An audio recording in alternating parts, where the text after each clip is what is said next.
Welcome back, everybody. This is Eric here with Iraq Veteran 8888.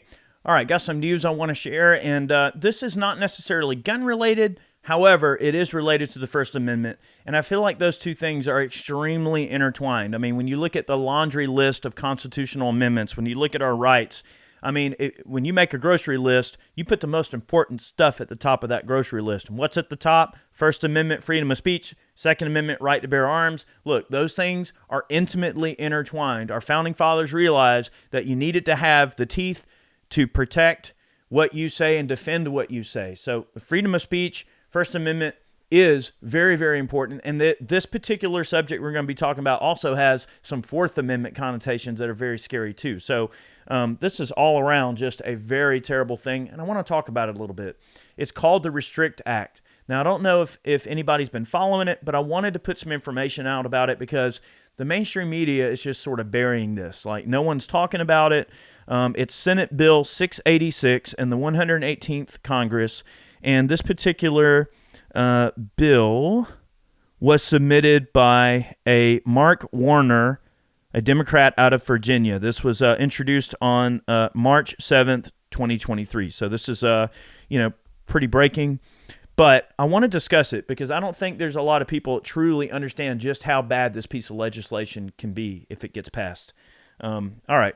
So first, I'm going to read the legal mumbo-jumbo off of the Congress.gov website. This is the summary. So I'm going to tell you what they say it is, and then we're going to jump over to a Twitter post from one of my friends, the redheaded libertarian, and she breaks it down really well. We're going to go over her post and kind of elaborate on it a little bit. Okay? Let's do it. All right. Shown here, introduced in the Senate on 3/7/2023, restricting the emergence of security threats that risk information and Communications Technology Act, or the Restrict Act. They love their acronyms. If it's one thing I have to say about the government, they're definitely all about the acronyms. And there's a lot of people that are saying the Restrict Act definitely has the rumblings of being a Patriot Act 2.0 and much worse, because the original Patriot Act, the reason that we had so much surveillance going on with the original Patriot Act was so that we could catch terrorists and all this sort of stuff. And of course, we know Edward Snowden told us that, they abused the Patriot Act in every way they could to do all kind of snooping and everything like that. The NSA. We're not going to get into all of that, but we will probably be making some references to Edward Snowden throughout this. Now, look, no matter how you feel about Edward Snowden and what he did and the way that he did it, look, that's irrelevant. The point is, though, Edward Snowden was right on a lot of different fronts, and the Restrict Act is just one more way where I guarantee you he's going, I told y'all so. All right, let's get into it. This bill requires federal actions to identify and mitigate foreign threats to information and communications technology, products and services. It also establishes civil and criminal penalties for violations under the bill. Specifically, the Department of Commerce must identify, deter, disrupt, prevent, prohibit, investigate, and mitigate transactions involving ICT products and services, one, in which any foreign adversary, such as China, of course they mention China specifically, has any interest, and two, that pose an undue or unacceptable risk to U.S. national security or the safety of U.S. persons. So, again, right there, they're already giving themselves a fair amount of latitude. Well, who is a foreign adversary? Okay, well, they're saying such as China being a foreign adversary, but they could literally paint as wide of a picture as they want with the ugliest brushstrokes to determine who's considered a security risk, who's a safety risk. I mean, look at what the FBI is already doing with their lists and everything, and, oh, you're a violent extremist and all, and they're trying to make even like the most simple images from our past and our founding fathers as painting those people to be extremists and stuff. Folks who 20 years ago you were begging us to go fight your wars, and now we're all of a sudden, we're baddies now. I mean, come on. So that football can get pitched to either side of the court, and those goalposts can be moved any way they want, and there's the danger in that. Additionally, Commerce must identify and refer to the president any covered holding, stock or security that poses an undue or unacceptable risk to U.S. national security or the security and safety of U.S. persons. If the president determines that the holding poses such a risk, the president may compel divestment or otherwise mitigate the risk associated with the holding. Commerce may, 1, designate any foreign government or regime as a foreign adversary upon a determination that the foreign government or regime is engaged in a long-term pattern or serious instances of conduct that is significantly adverse to U.S. national security or the security and safety of U.S. persons, and 2, remove such a designation. Commerce must notify Congress before making or removing a designation. These actions are subject to congressional disapproval. The bill outlines 1, enforcement mechanisms, including actions by the Department of Justice, and 2, civil and criminal penalties for violations. Well, what does all this really mean? And what we're going to go, and I'm just going to read directly from the Redheaded Libertarian. If you're not following her on Twitter, she's awesome. She's sharp as a tack, and she's always got some great ideas. And, we've done some spaces together, and, she's a very clever lady. And I want to just give you her breakdown of this, which is really going to point you in the right direction here.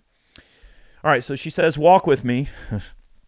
We all know the Restrict Act is the Patriot Act for social media, but here is why.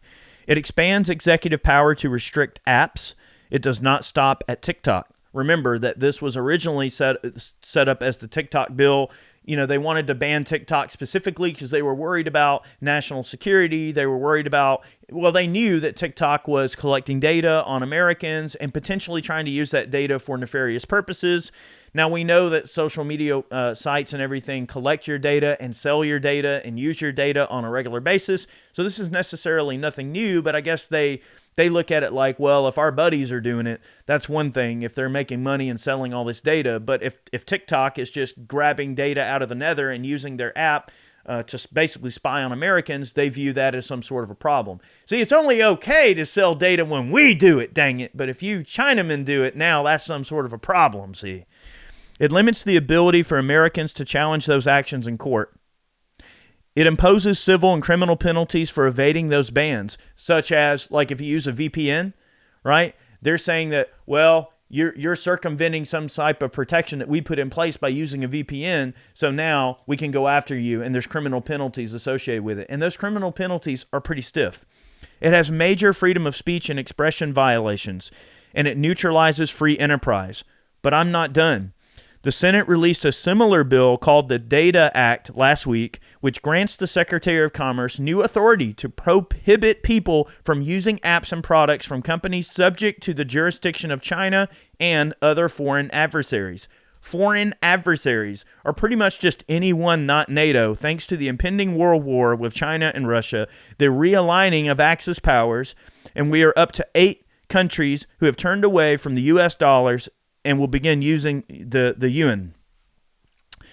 Did you know Japan broke with U.S. allies last week and are buying Russian oil now? Yeah, that happened the same day the Senate put forth the Data Act. The Restrict Act and the Data Act will serve to restrict Americans from information on what is going on outside the NATO echo chamber at this crucial time, and that is absolutely by design. You see that just like the Patriot Act, where, how could we vote against something called the Patriot Act? It's the Patriot Act, right? And all of the negative connotations that came along with it. Now, to be fair, Obama did pass a bill that kind of reeled back some of the snooping on the Patriot Act. But, of course, at that point, the damage is done. It's too late, too little, and everything like that. But the Restrict Act has a lot of open-ended latitude that is given to these people, and this is just something that we shouldn't support. It's a very scary idea. It's a scary subject, and not enough people are talking about it. There are a lot of things in the bill that are again, it has the ringing of a totalitarian regime. This is tyranny. You know what I mean? And if people are not given the information and not able to come up with their own, thoughts and come up with their own views on what they're dealing with in a certain situation. Like, for instance, the war in Ukraine, if China were to invade Taiwan, geopolitical relationships with different countries like Japan, right? Like, What if they didn't want you to know that, right? They didn't want you to know that the dollar was failing, or whatever type of narrative they wanted to go, you know what, we don't feel like, because this is related to other countries that we deem to be, enemies of the United States, or geopolitical competitors or whatever. Oh, we're now going to say that you can't access this information. And if you use a VPN to hide your IP address and get the information anyway, oh, you're now a criminal. Think about, this is the United States of America, okay? Like, I think it's very important for our nation to be well informed. When we're sending all this money all over the world, we're sending billions of dollars to Ukraine, they're rattling sabers in China with Taiwan and all that stuff going on. Our geopolitical allies are abandoning us, right? Like Japan. In that particular situation that she mentioned, I mean, that's pretty scary. The dollar is not, the oil currency anymore, or the fuel currency. I mean, there's a lot of scary things like that you have to kind of start thinking, wow, well, maybe they don't want you to know this because they don't want you to know that there's an impending economic collapse that will probably make the Great Depression look like a cakewalk. That's what's so scary about it. That the entire point of this bill is for them to try and keep you uninformed, right? They want to spoon feed a narrative to you that is not going to be in your best interest. It's going to be in the interest of them keeping control of you and keeping you quiet and keeping you pacified, and definitely not in the name of keeping you informed. So take it for what you will, but I think everybody should call their representatives and tell them that they do not support the Restrict Act, they do not support the Data Act, and that we will primary your butts with the wrath of Thor if you vote for this. So you need to make sure they know. Thank you so much for watching. Many more videos on the way. I hope you enjoyed this particular one. I tried my best to cover it in the best way that I know how. And also, again, big thanks to Redheaded Libertarian there on Twitter. She's awesome. Make sure you follow her. She's always got some great perspective. So many more videos on the way. We'll see you soon.